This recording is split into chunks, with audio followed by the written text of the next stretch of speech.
Salam damai dan sejahtera di dalam nama Tuhan Yesus Kristus. Firman Tuhan hari ini untuk kita baca dan renungkan diambil dari Mazmur 103 ayat 1 sampai dengan ayat yang kelima.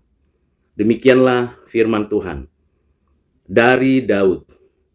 Pujilah Tuhan, hai jiwaku. Pujilah namanya yang kudus, hai segenap batinku.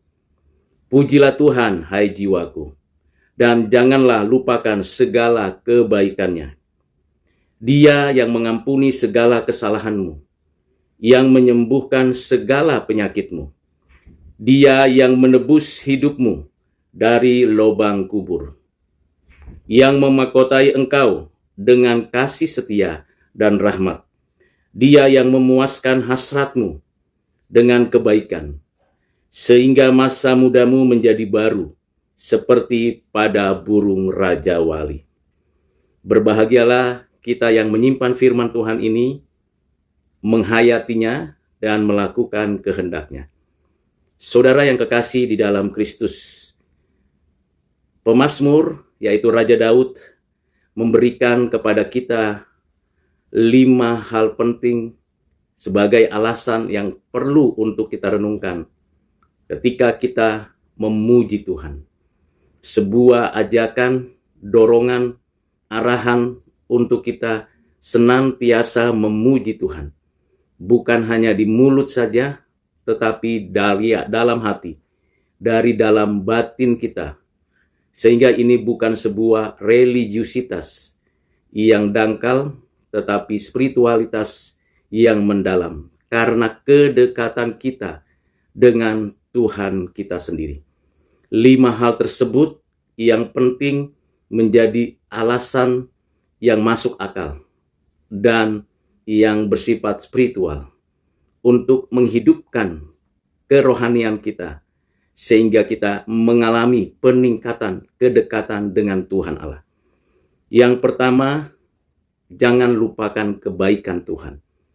Ini seringkali terjadi pada diri saya dan saudara ketika kita merasa apa yang kita lakukan, kita hasilkan, dan kita capai itu semata-mata karena perbuatan kita sendiri, karena kehebatan dan kemampuan kita.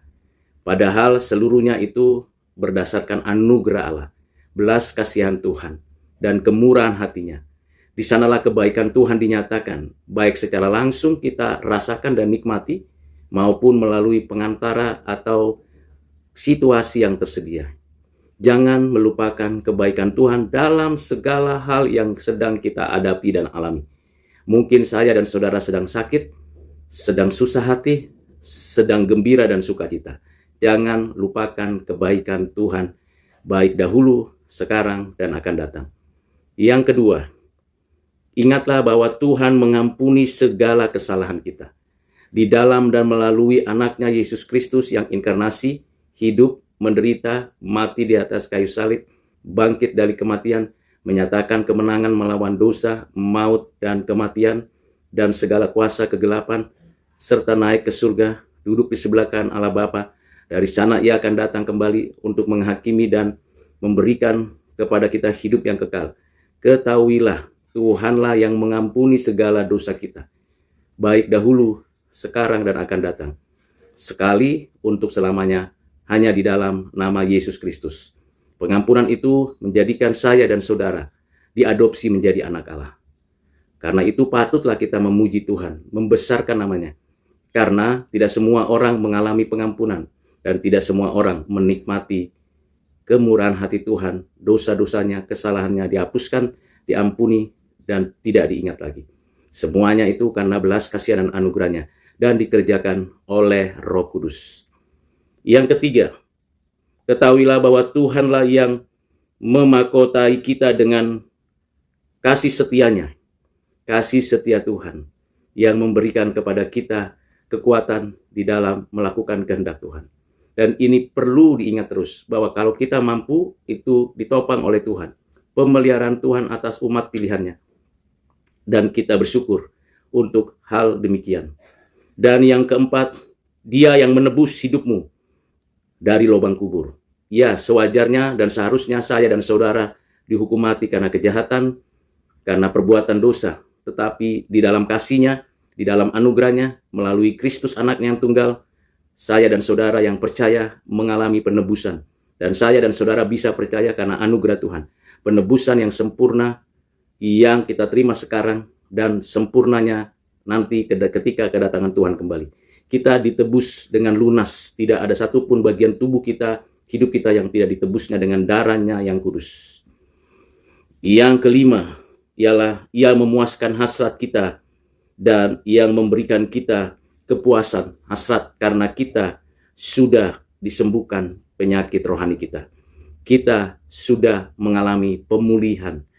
Anggota tubuh kita mungkin lemah, terbatas, ada sakit, tetapi sakit kita yang sesungguhnya itu karena berbuat dosa telah disembuhkan oleh Kristus. Kesembuhan ini yang memuaskan hasrat kita. Karena itu, jangan kita melupakan kebaikan Tuhan. Ketika kita masih muda, kita berjuang terus, bekerja selagi masih siang. Jangan selalu mengeluh atau berkeluh kesah. Sekali lagi saudara, saya sampaikan untuk kita sekalian, pujilah Tuhan, hai jiwaku. Karena Dia mengampuni segala dosaku, karena Dia memahkotaiku dengan kasih setia, Dia menebusku, Dia memuaskanku, dan Dia menyembuhkan segala penyakitku.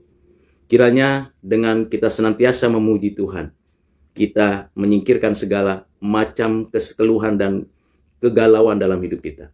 Makin kita memuji Tuhan, makin sadar bahwa saya tidak layak, tidak diperkenan.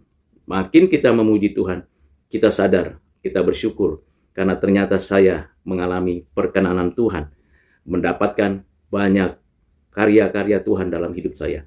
Karena itu, mari, segenap batinku, segenap jiwaku, pujilah Tuhan, dari selama-lamanya sampai selama-lamanya. Kiranya Tuhan menolong saya dan saudara untuk mengerti bagian firman Tuhan yang indah ini. 5 hal di dalam memuji Tuhan. Tuhan Yesus memberkati kita sekalian. Amin.